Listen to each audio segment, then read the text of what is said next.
पूर्णमेवावशिष्यते पूर्णात् पूर्णमुदच्यते पूर्णस्य पूर्णमादाय पूर्णमेवावशिष्यते। ओम शांति शांति शांति।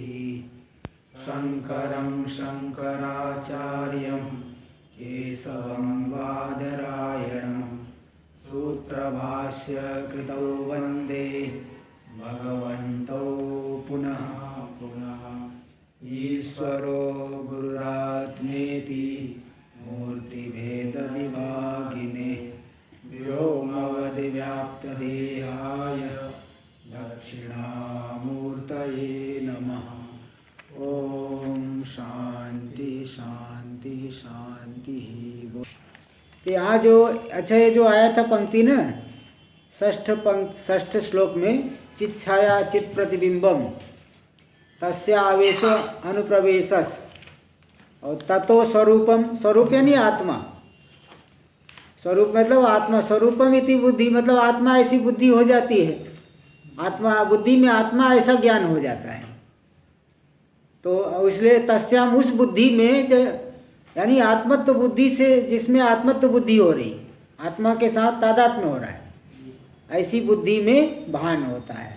इसलिए उस प्रकार के यानी चिदाभास के प्रवेश से बुद्धि में भान होता है। तो स्वरूप में नहीं आत्मा ऐसी बुद्धि हो जाए, यही मैं हूँ, यही आत्मा है, ऐसी बुद्धि होती है। कल हमने स्वरूपम का मतलब बुद्धि लिया था, हाँ आज आत्मा लेना है वहाँ पे स्वरूपम का। हाँ वही स्वरूपम का अर्थ आत्मा लेना है। स्वरूपम इति बुद्धि, स्वरूपम ऐसा ज्ञान होता है, उसी बुद्धि में भान होता है। देखिए तो ये सातवें का उच्चारण हो गया था ना। तो छाया अहंकार्योर ऐक्यम तप्ताय पिंडवत मतम। छाया और अहंकार में ऐक्य, तादात्म्य किस प्रकार से? तप्ताय पिंडवत, तप्त लौह पिंड, लौह पिंड के समान। जैसे लौह पिंड अलग अलग नहीं दिखते, इसी प्रकार चिदाभास और अहंकार में ऐक्य होता है। तो तद अहंकार तादात्म्यात्, ऐसे अहंकार के तादात्म्य से, है ना, यानी चेतन के तादात्म्य से विशिष्ट अहंकार, उस अहंकार के तादात्म्य से शरीर में भी क्या मालूम पड़ती है? चेतनता मालूम पड़ती है, शरीर भी चेतन मालूम पड़ता है। टीका में देख लीजिए, छाया अहंकारोर चिदाभास कर्तरोर ऐक्यम। छाया है चिदाभास, अहंकार हो गया कर्ता, इन दोनों में कर्तरोर ऐक्यम, इन दोनों का ऐक्य कैसे? तप्ताय पिंडवत, तप्त लोह पिंड के समान है। वहनी संबंधे न तद रूपम तप्ताय पिंडवत पतम, वहनी के संबंध से जो वहनी रूप मालूम पड़ रहा है, ऐसा जो तप्ताय पिंड, उसका ऐक्य इसी प्रकार छाया और अहंकार में भी ऐक्य मत है, अभिप्रेत है, माना गया है। यथा दृष्टान्ते अयम अग्निरिदम अय इति पृथक करणम असंख्यम। जैसे दृष्टांत में यह अग्नि है, यह लोह पिंड है, ये पृथक करना संभव नहीं है। तथा दाष्टान्तिके अयम अहंकार इयम चित छाया, इसी प्रकार दाष्टान्तिक में यह अहंकार है, यह चिदाभास है। इति अहंकार स्वरूपस्य तत्र अनुप्रविष्ट चित छाया स्वरूपस्य च, इस प्रकार से अहंकार स्वरूप और उसमें प्रविष्ट जो चिदाभास के स्वरूप को पृथक करणम अशक्यम। भाई जैसे वहाँ पे यह अग्नि या लौह पिंड है, दोनों एक ही दिख रहे हैं, गोल लोहे को तपा दिया, तप्त कर दिया, अलग नहीं कर पाओगे। इसी प्रकार यह चिदाभास और यह अहंकार है, इस तरह से पृथक करना संभव नहीं है। चिदाभास विशिष्ट अहंकार, तो ये दोनों मतलब धर्मीय अध्यास, तादात्म्य अध्यास हो जाता है। अहंकार तादात्म्यात् तेन चित छाया सहितेन अहंकारेण तादात्म्यात्, उस अहंकार के तादात्म्य से देह भी चेतनता को प्राप्त करता है। तो तद अहंकार तो मतलब तेन अहंकारेण, चित छाया सहितेन अहंकारेण तादात्म्यात्, चिदाभास विशिष्ट अहंकार के साथ तादात्म्य होने से, किसका तादात्म्य है? शरीर का। हाँ, तो शरीर में भी चेतनता मालूम पड़ती, तो तादात्म्य।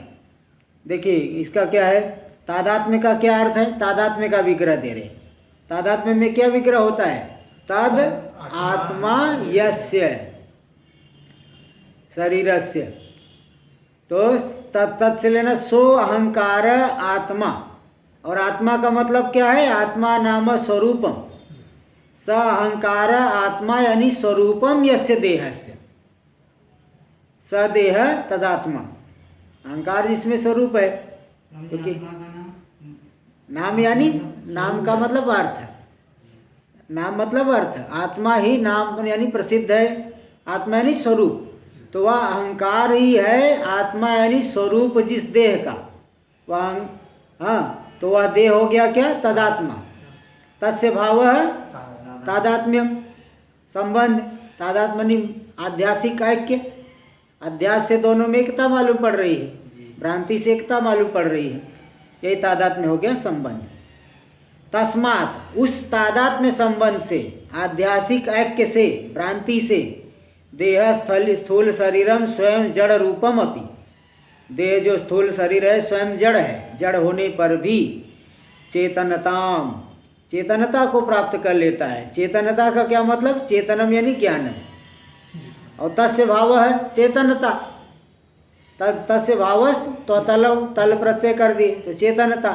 ताम, ताम यानी ज्ञान स्वरूपताम, चेतनता यानी ज्ञान स्वरूपताम आप प्राप्नुयात। कहा प्राप्नुयात? शरीरम, शरीरम शरीर प्राप्त कर लेता है, चेतन मालूम पड़ता है अहंकार के साथ तादात्म्य करके इत्यादि। यथा पयसी परीक्षणार्थम प्रक्षिप्तो मरकत मणि, जैसे जल का परीक्षण करने के लिए मरकत मणि एक होती है, मरकत मणि उसमें छोड़ दिए तो पूरा का पूरा दूध जो है नीले नीले रंग का हो जाएगा, नीला रंग या हरा रंग ऐसा कुछ होता है, मरकत मणि डाल देने पर पूरा दूध का रंग उस मणि के जैसा हो जाता है। यथा पयसी परीक्षणार्थम प्रक्षिप्तो मरकत मणि ही पयोशेषम आत्मच्छायाम कुर्यात्। पयोशेषम अशेषम पय, पयो अशेषम संपूर्ण दूध को आत्मच्छायाम कुर्यात्, अपनी छाया के समान, वो मरकत मणि की जैसी छाया है वैसी कर देती है पूरे दूध को। तथा स्वभावतः एवं सर्वांतर कूटस्थो, इसी प्रकार स्वाभाविक रूप से ही सर्वांतर जो कूटस्थ है असंग बोध रूप, असंग ज्ञान स्वरूप है, वह साक्ष्यपि, वह साक्षी होने पर भी अहंकार आदि स्थूल देह पर्यंतम, अहंकार आदि से लेकर के स्थूल शरीर पर्यंतम अशेषम युष्मद अर्थम, संपूर्ण युष्मद अर्थ को आत्मच्छायम कुरुते, अपने समान ही बना लेता है। कौन? ये जो है कूटस्थ साक्षी अपि, युष्मद अर्थ को चेतन के समान मालूम पड़ने लगता है। आत्मा के साथ तादात्म्य होकर के, आत्मा का चिदाभास रूपी प्रतिफलन होकर के अहंकार भी चेतन मालूम पड़ रहा है, शरीर भी चेतन मालूम पड़ रही है, इंद्रिया भी चेतन मालूम पड़ रही है, सब के सब चेतन मालूम पड़ने लगे। जैसे एक विद्युत आ गई तो बल्ब भी जलने लगा, पंखा भी घूमने लगा, एयर कंडीशन सब चलने लगे। सेनापति है सभी नाच रहे हैं कि मैं ही बड़ा हूँ, मैं बड़ा हूँ, सभी सेना जो है नाचने लगी, नृत्य करने लगी।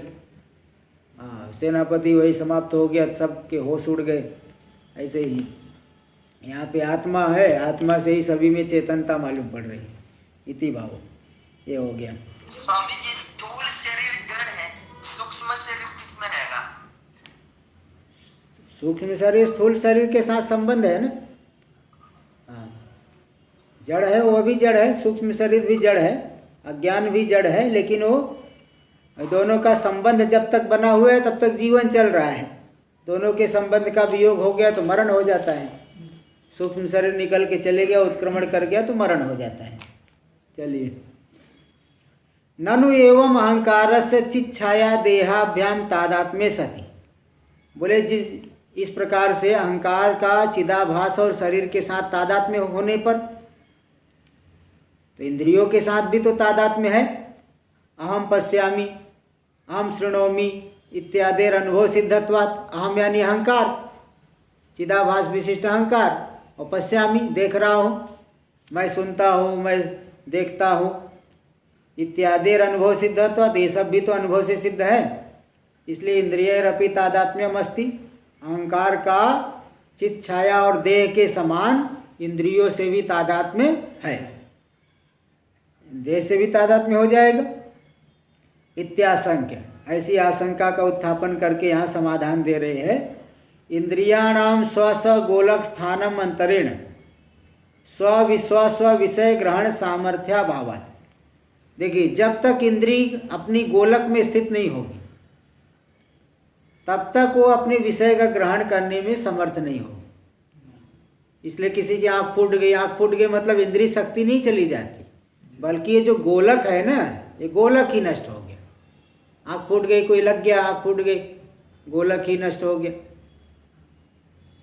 कान कुछ हो गया अथवा हाथ में कुछ हो गया, त्वचा इंद्रिय, तो मतलब क्या है कि स्व गोलक में अवस्थिति के बिना इंद्रियों का जो है स्व विषय ग्रहण सामर्थ्य नहीं होता। अब आँख यही से देखेगी, चक्षु यहाँ से देखेगी ना, इधर पीछे से अथवा कहीं दूसरी जगह से तो देखेगी नहीं, अपने गोलक से ही देखेगी। गोलक में ही आरूढ़ हो करके वो देखेगी, अवस्थित होकर देखेगी।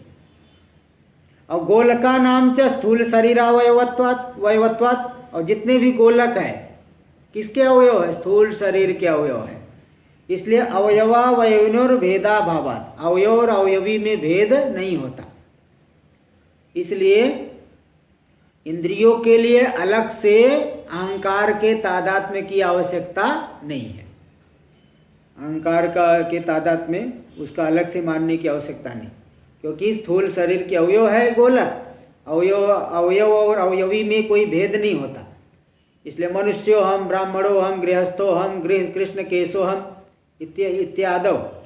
मैं ब्राह्मण हूँ, मैं मनुष्य हूँ, मैं गृहस्थ हूँ, काले बाल वाला हूँ, मतलब अभी आयु मेरी कम है, किशोर हूँ इत्यादिवत। ऐसा जैसे अभिमान बनता है, इस प्रकार का अभिमान तो होता है कि मैं ब्राह्मण हूँ, मैं क्षत्रिय हूँ, लेकिन मैं चक्षु हूँ, मैं श्रोत्र हूँ, मैं त्वचा इंद्रिय हूँ, मैं रसना इंद्रिय हूँ, ऐसा अभिमान होता है? ऐसा अभिमान नहीं होता। तो वहाँ तो मनुष्यो हम, ब्राह्मणों हम, गृहस्थो हम, कृष्ण केशो हम, ये अभिमान तो होता है। तो अहम इत्यादिवत, उस अभिमान के समान अहम चक्षुर, अहम श्रोत्रम इत्यादि अनुभवाभावात्, ये सब अनुभव नहीं होता कि मैं चक्षु हूँ, मैं श्रोत्र इंद्रिय हूँ। और जब पूछते हैं कस तुम, भाई तुम कौन हो? बोले अरे तो दिख नहीं रहा हो क्या? अपने शरीर को स्पर्श करके दिखाएंगे ना। कस त्वम इति पृष्ठे, तुम कौन हो ये पूछे जाने पर बोले मैं हूँ, मैं हूँ। तो अहम इति वदतो देहस्यैव स्पृश्यमानत्वात्, शरीर को स्पर्श करके दिखाएगा। ये नहीं कि इधर ये नहीं दिख रहा है क्या, ऐसा बोले क्या? अथवा एक कान इधर दिख रहे, ये हूँ, ऐसा नहीं दिखाता। वो शरीर को स्पर्श करके बताता है। इसलिए देह से स्पृश्यमानत्वात् च इंद्रिय तादात्म्य से अपनी देह तादात्म्य अंतर्भूतत्वात्, इसलिए इंद्रियों का जो तादात्म्य है शरीर के तादात्म्य ही में ही क्या हो गया? अंतर्भूत हो गया, अंतर्भाव हो गया उसका। इंद्र उसमें जो है देह के तादात्म्य ही इंद्रियों के तादात्म्य का भी अंतर्भाव हो गया। इसलिए पृथक न निरूपणीयम, अलग से निरूपण करने की आवश्यकता नहीं है। वहाँ पे इंद्रियों के तादात्म्य को अलग से ज्ञापन कराने की आवश्यकता नहीं है। वो स्थूल शरीर के तादात्म्य में ही इंद्रियों का तादात्म्य अंतर्भूत हो गया। इति अहंकार से संबंधी उद्देश्य द्वारेण, इस तरह से अब अहंकार का संबंधी का निर्देश के माध्यम से, उद्देश्य नाम निर्देश, अहंकार का किसके किसके साथ संबंध बनता है तो शॉर्ट में बताना पड़ेगा किसके साथ, मुख्य श्रेणी बतानी पड़ेगी ना। इंद्रियों का तो अलग से लेने की आवश्यकता नहीं, इंद्रियों का तो स्थूल शरीर के साथ तादात्म्य से ही हो गया। तो अब यहाँ पे अहंकार का संबंधी उद्देश्य, संबंधी के निर्देश के माध्यम से तादात्म्य से इयत्ताम दर्शेती, तादात्म्य की इयत्ता, इतने तादात्म्य की इयत्ता, इतने परिमाण में, अरे इतने के साथ में तादात्म्य अहंकार का है, ये संबंधी का निर्देश करके दिखा रहे हैं। तो 3 तादात्म्य यहाँ दिखा रहे हैं अगले श्लोक में। ये श्लोक जो है महत्वपूर्ण है, कई जगह आता है। अहंकारस्य तादात्म्यं, अहंकारस्य तादात्म्यं चिच्छाया देह साक्षिभिः चिच्छाया देह साक्षिभिः सहजं कर्मजं भ्रांति सहजं कर्मजं भ्रांति जन्यं च त्रिविधं क्रमात् जन्यं च त्रिविधं क्रमात् अहंकारस्य तादात्म्यं चिच्छाया देह साक्षिभिः सहजं कर्मजं भ्रांति जन्यं च त्रिविधं क्रमात् अहंकारस्य तादात्म्यम चिच्छाया देह साक्षिभिः क्रमात् सहजम कर्मजम भ्रांति जन्यम च त्रिविधम भवति। अहंकार का तादात्म्य तीन प्रकार से। महाराज जी, हाँ जी, ये अहंकार में भी अध्यास देह शरीर में होता है क्या? अहंकार का शरीर के साथ तादात्म्य अध्यास है ना। अहंकार कर्तृ स्वरूप। अध्यासी है, हाँ जी, वो भी अध्यासी है। हाँ वो भी अध्यास है ना, शरीर के साथ अध्यास है। मैं ब्राह्मण हूँ, मैं क्षत्रिय हूँ, हम करके कहता है ना, हम ब्राह्मण हम क्षत्रिय। तो अहंकार का कोई रंग कला ये सब जो बनता है, कुछ स्वरूप बनता है। अहंकार मतलब वो कर्तृ स्वरूपा जो वृत्ति हो रही है ना, मैं खाता हूँ, मैं जाता हूँ, अंत मतलब वो भी अंतःकरण की कर्तृ स्वरूपा वृत्ति। कल आ गया था, कल यही बात आई थी। कल ये श्लोक नंबर 6 में आया था। एक अहंकार, बुद्धि दो प्रकार की, एक अहंकार है और एक अंतःकरण। तो कर्तृ स्वरूपा वृत्ति अहंकार है, और बाकी जो यह हुआ है इस प्रकार की जो वृत्ति है, इदम वृत्ति, वह अंतःकरण शब्द से कही जाती है। वृत्ति है अंतःकरण, वृत्ति वाला हो गया अहंकार, वृत्ति मद अंश वाला अहंकार हो गया कर्ता। ये कल आ गया था। तो अहंकार का तीन के साथ तादात्म्य है, चिदाभास के साथ में, शरीर के साथ में और साक्षी के साथ में। तो तीनों का क्रम से चिदाभास के साथ में अहंकार का तादात्म्य सहजम, चिदाभास जीव। तो जब से सहजम, जन्मना सह, जब से अहंकार है तब से चिदाभास के साथ उसका तादात्म्य है। कोई आज से नहीं, अनादिकाल से। भाई जीव रूप से कब से व्यवहार कर रहा है? अनादिकाल से व्यवहार कर रहा है। तो जब से अहंकार है तब से चिदाभास के साथ में उसका तादात्म्य है, आध्यासिक तादात्म्य, एकता। यही मैं हूँ, मैं जीव, मैं चिदाभास, अनादिकाल से है। और देह के साथ में कब है? कर्मजम, कर्म से जन्य है। अभी मनुष्य शरीर में है, कभी देवता शरीर में थे, कभी पशु शरीर में थे। तो पशु शरीर को ही मैं करके पशु शरीर को जान रहे थे। पशु लोग भी, उनका अपने शरीर में तादात्म्य नहीं है। वो थोड़ी कहते मैं वो हूँ, मैं वो हूँ, ऐसा बोलेंगे। अपने शरीर को बचाने के लिए भागेंगे, थोड़ा सा भी कष्ट आया तो डंडा लेके दौड़े, भागेंगे वो। जैसे हम लोग अपने शरीर को बचा रहे, वो लोग अपने शरीर को बचा रहे। चींटी भी, कीड़े भी, सब अपने अपने शरीर को बचा रहे। तो उसकी हाँ जी, जो प्रेत योनि का शरीर होता है वो सूक्ष्म शरीर होता है ना फिर? हाँ नहीं, सूक्ष्म शरीर तो है, किंतु उसमें भी सूक्ष्म शरीर के साथ में कुछ एक ये यातना शरीर मिल जाता है ना, प्रेत शरीर। जैसे देवता का शरीर है, ऐसे ही अलग से एक शरीर मिलता है केवल सूक्ष्म शरीर में, क्योंकि भोग का अधिष्ठान जो है वो स्थूल शरीर होता है। सूक्ष्म शरीर तो भोग का कारण होता है। हाँ। लेकिन स्वामी जी जो सुसाइड करते हैं, आत्महत्या करते हैं, हाँ। और उनका शरीर बोलते हैं सूक्ष्म शरीर यहीं पे रह जाता है, स्थूल शरीर अलग होता है सूक्ष्म शरीर, और उस सूक्ष्म शरीर को कोई यातना भोगने को मिलता है। नहीं, सूक्ष्म शरीर तो बिना स्थूल शरीर के भोग का अनुभव नहीं होगा, इसलिए यातना शरीर उन्हें मिलता है। बिना उसके जो है कुछ अनुभव होगा ही नहीं, इसलिए वो अलग से शरीर एक मिलता है, यातना शरीर। प्रेत का भी अलग शरीर ही है। जैसे देखो अलग अलग है, तो तर्क संग्रह में भी आया है। देवताओं का शरीर कोई वायुवी शरीर है, कोई तेजस शरीर है। तो इस तरह से वो अलग अलग शरीर है। जैसे देवताओं का शरीर है वो प्रकाशमय शरीर है, तेजस, इसलिए देवताओं के कोई परछाई जैसे हम लोगों का शरीर की छाया पड़ती है, देवताओं की शरीर की छाया नहीं पड़ेगी, इसलिए वो बिंदास घूमते हैं वो लोग। पृथ्वी में सब जगह घूम रहे हैं। तो वायु रूपी शरीर मानेंगे हम प्रेत योनि का, तो उनका तादात्म्य कैसा होगा फिर? तादात्म्य क्या? हमारा कर्म वैसा कर्म है उसका, शरीर के कर्म होने की वजह से शरीर, अभी आप हम इस शरीर में है, पहले दूसरे शरीर में थे, दूसरे शरीर से इस शरीर में आए, तो इसके साथ कैसे तादात्म्य हो गया? कर्म से जन्य है। जितना जब इस हमारे जिस कर्म से जो शरीर उत्पन्न हुआ है, उस कर्म की वजह से अहंकार का शरीर के साथ तादात्म्य हो जाएगा। तो जब तक कर्म है तब तक रहेगा यही मैं हूँ। कर्म समाप्त होते ही कोई नहीं इसको लेने के लिए आएगा, है ना? कोई लावा हरीश फिर हम दूसरे को ही बहाना पड़ेगा, उसको नहीं, वो नहीं, वो आएगा क्या? वो नहीं आएगा। चलो देखो, तो सहजम शरीर के साथ अहंकार का उसका चिदाभास के साथ सहज हो गया। शरीर के साथ क्या हो गया? कर्मजम। जब तक कर्म है तभी तक रहेगा, कर्म समाप्त हुआ छोड़ के गया। और तीसरा साक्षी के साथ, साक्षी तो शुद्ध है, अहंकार जड़ है, और साक्षी के साथ उसका तादात्म्य भ्रांति से है। भ्रांति से, भ्रांति जन्यम च त्रिविधम क्रमात्, ये तीनों क्रम से ही जानना चाहिए। टीका में अहंकार स्थिति उक्त लक्षण से कर्तु, अहंकार से यानी उक्त लक्षण वाले जो करता है, बुद्धि जो कर्तृस्वरूपा वृत्ति मत, उसका चिदाचित छाया देह साक्षी भी, चिदाभास शरीर और साक्षी के साथ क्रम से वो तादात्म्य होता है। कैसे कैसे जन्य है बता रहे। चित छाया देहेन साक्षिणा च सह क्रमात्, क्रम से जो है अलग अलग कारणों से तादात्म्य होता है।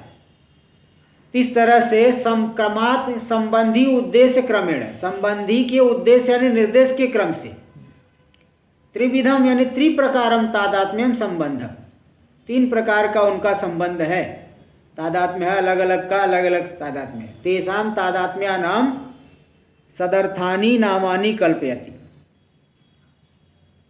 सदर्थ, उनके उन तादात्म्यों के सदर्थ सत्ता के लिए सदर्थानी, तेषाम तादात्म्या नाम सदर्थानी, उन तादात्म्यों की सत्ता के लिए नामों की कल्पना कर रहे हैं। संबंध देखो, तीन प्रकार का तादात्म्य, तेषाम तादात्म्या नाम सदर्थानी, सदर्थ नाम यानी उचित नाम की कल्पना कर रहे हैं।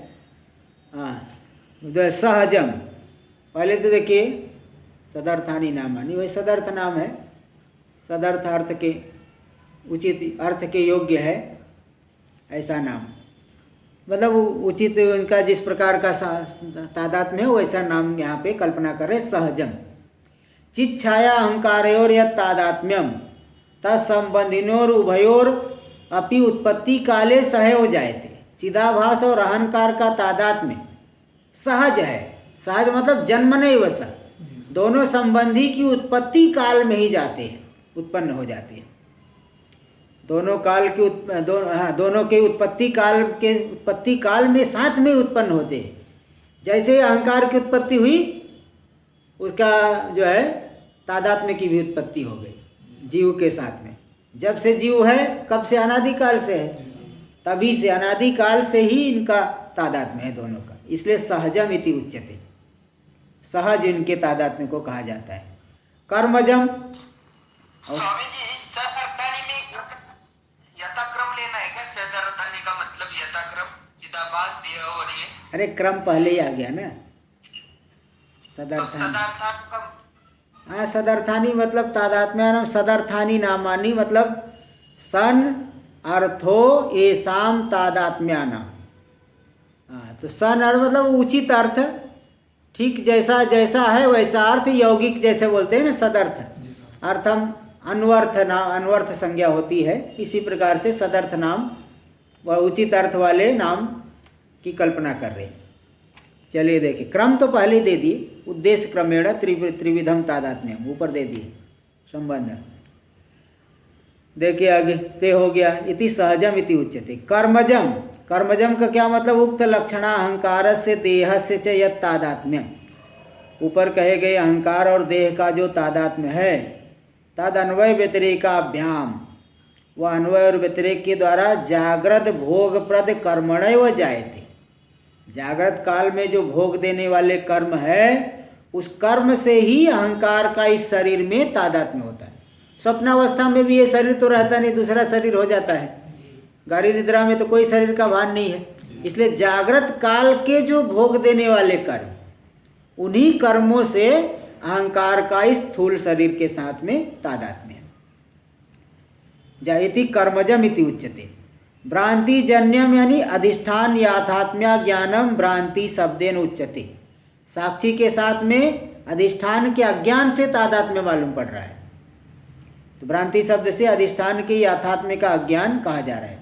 अहंकार साक्षिणोर यत् तादात्म्यम, अहंकार और साक्षी का जो तादात्म्य है, तद अनाद्य अनिर्वचनीय भ्रांतेव जायते, वह अनादि अनिर्वचनीय भ्रांति से उत्पन्न होता है। भ्रांति जन्यम इति उच्यते, इसलिए भ्रांति जन्य कहा गया।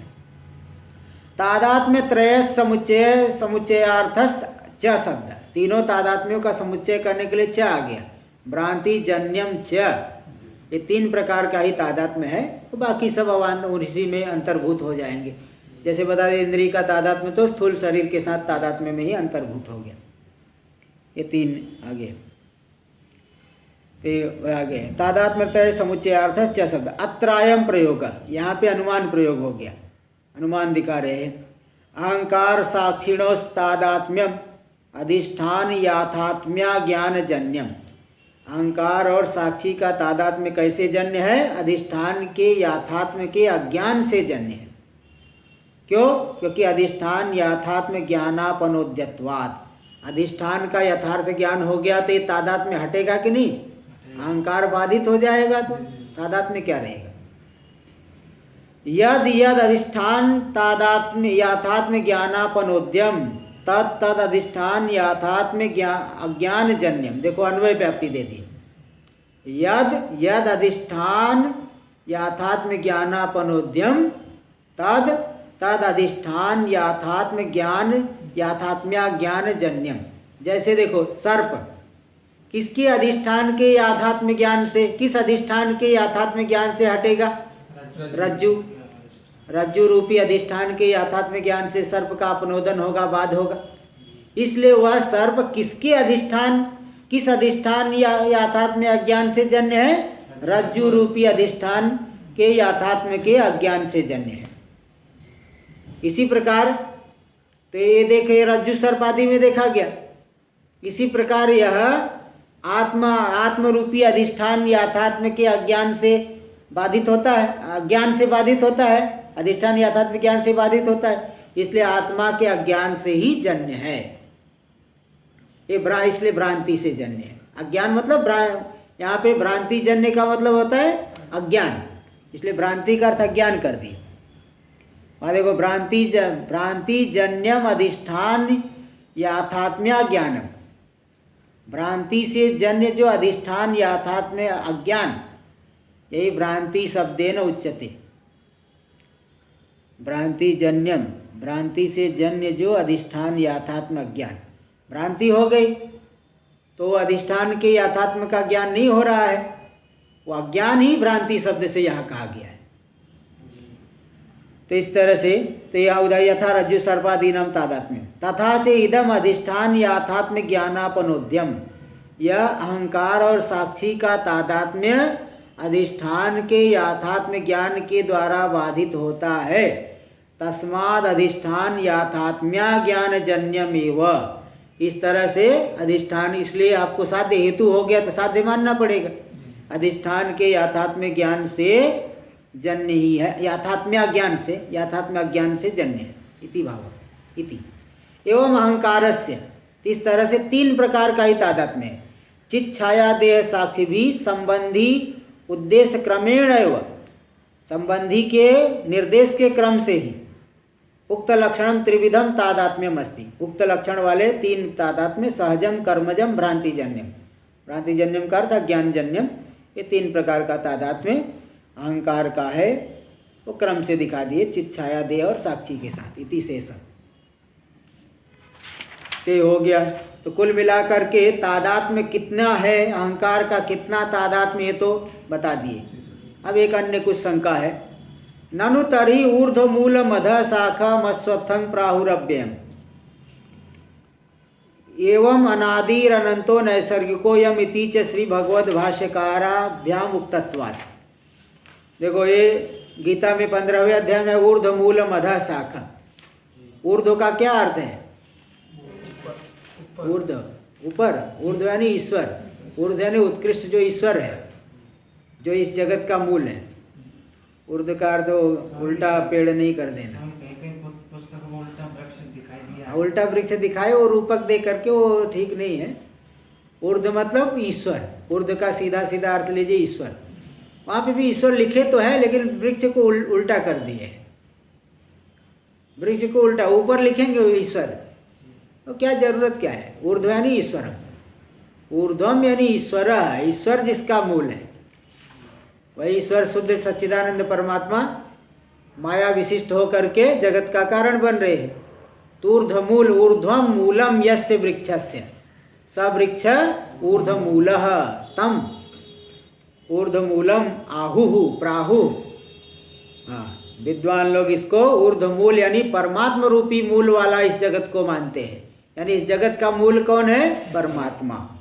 आधा शाखा, नीचे आधा शाखा मतलब निकृष्ट जो है, अव्यक्त अहंकार आदि जिसकी शाखाएं है, अव्यक्त शाखा से ले लेना अव्यक्त अहंकार आदि, आधा यानी अव्यक्त अहंकार आदि जिस संसार वृक्ष की शाखाएं है।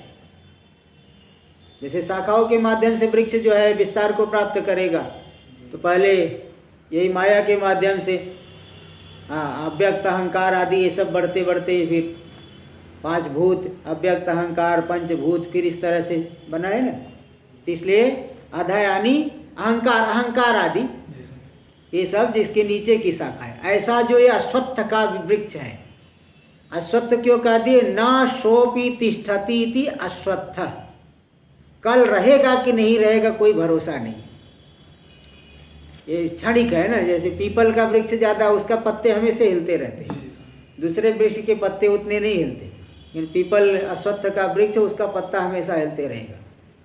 तो अश्वत्थ का उदाहरण इसलिए देते गए, इस संसार जो है बहुत चंचल है, बहुत चलायमान है, कब से कब कितना अन्यथा भाव हो जाता है।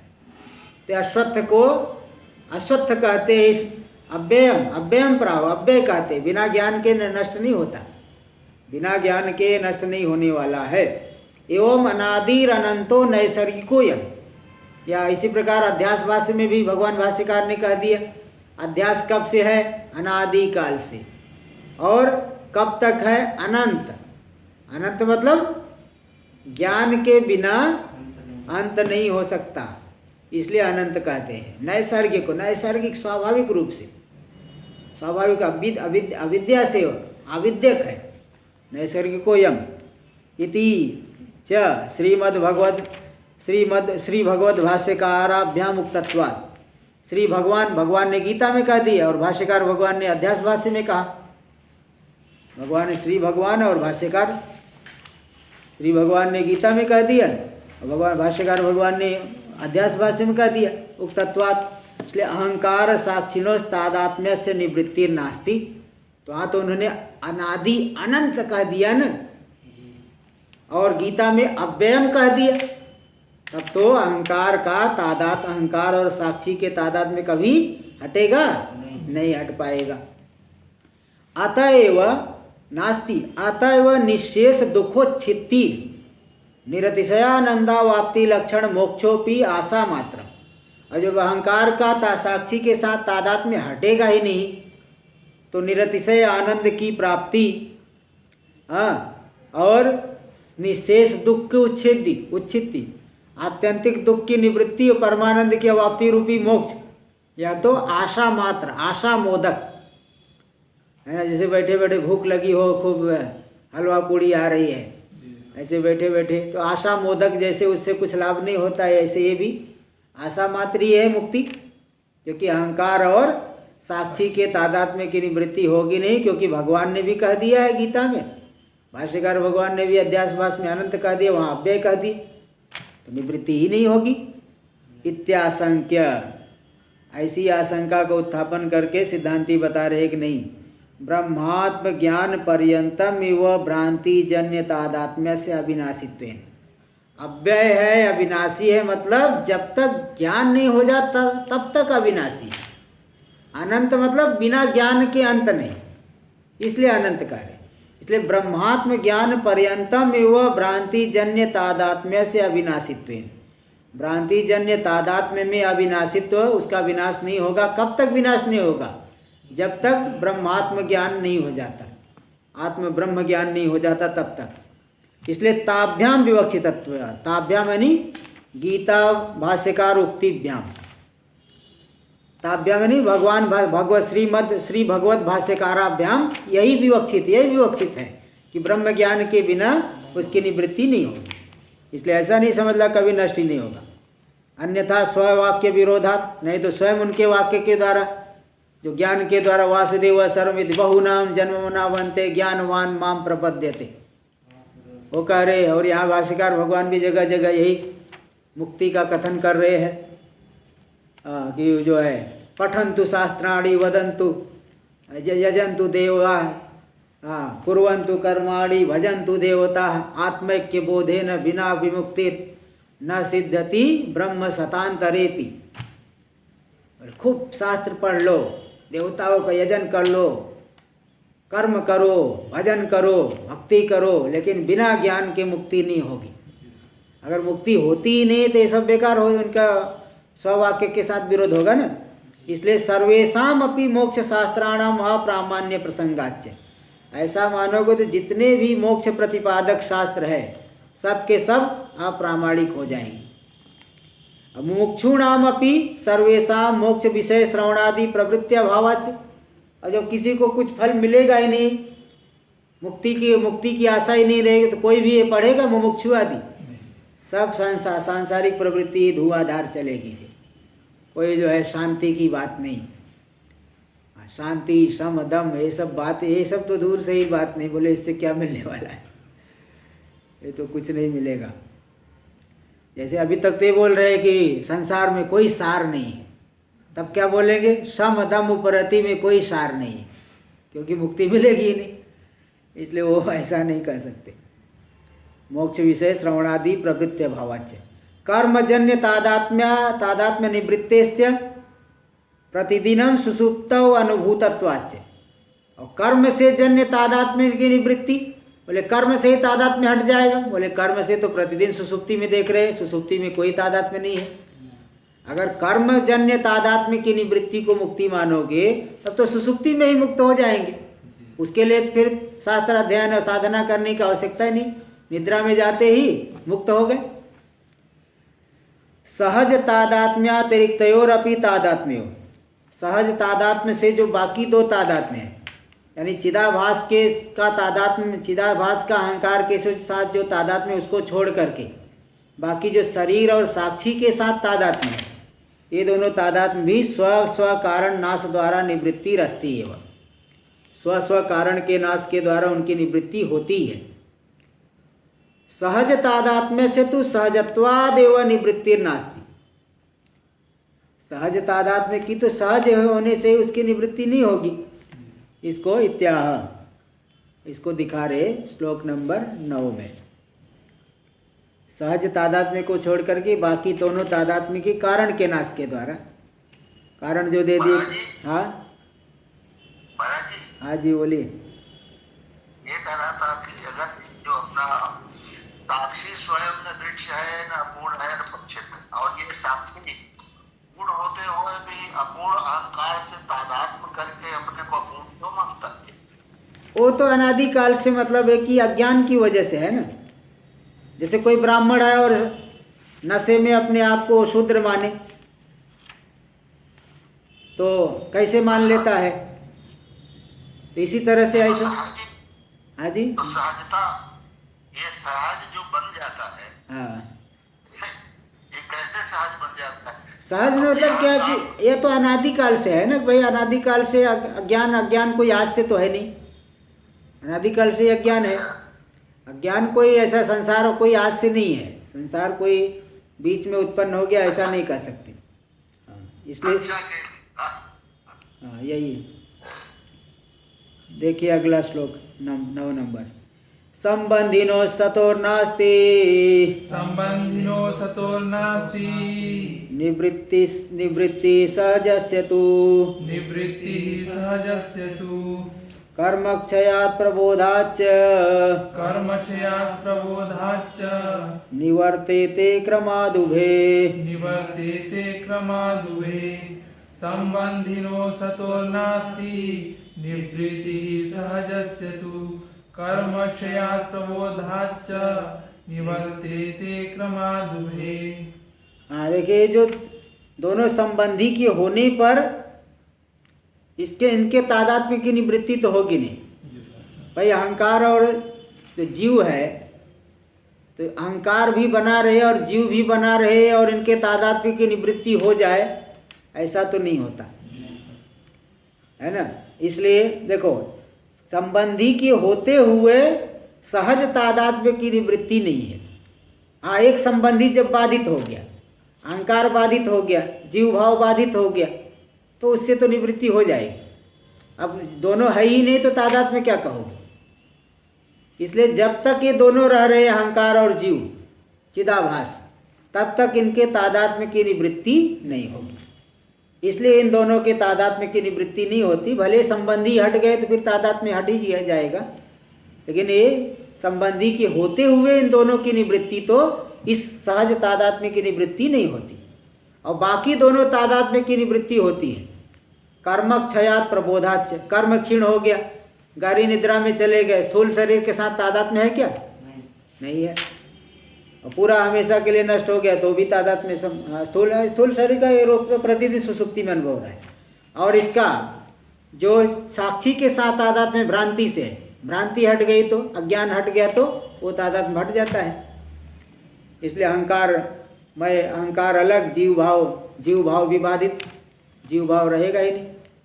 इसलिए ये दोनों जो है अहंकार और जीव, इन दोनों की सहज तादात्म्य की निवृत्ति संबंधी के रहते रहते नहीं होगी। और इनकी जो है, इसका जो है कर्म क्षीण होने से निवृत्ति हो, बाकी दो की निवृत्ति हो जाती है। वहाँ तो शरीर रहेगा तो भी उसके साथ तादात्म्य नहीं रहेगा, क्योंकि सुसुप्ति में कर्म क्षीण हो चुका है। इसका हम लोग भी व्याख्या कल करेंगे, देखेंगे। ओम पूर्णमदः पूर्णमिदं पूर्णात् पूर्णमुदच्यते पूर्णस्य पूर्णमादाय पूर्णमेवावशिष्यते। ओम शांति शांति शांति। शंकरं शंकराचार्यं केशवं बादरायणं सूत्रभाष्य कृतौ वन्दे भगवन्तौ पुनः पुनः। ईश्वरो गुरुरात्मेति मूर्तिभेदविभागिने व्योमवद्व्याप्तदेहाय दक्षिणामूर्तये नमः। ओम शांति शांति शांति।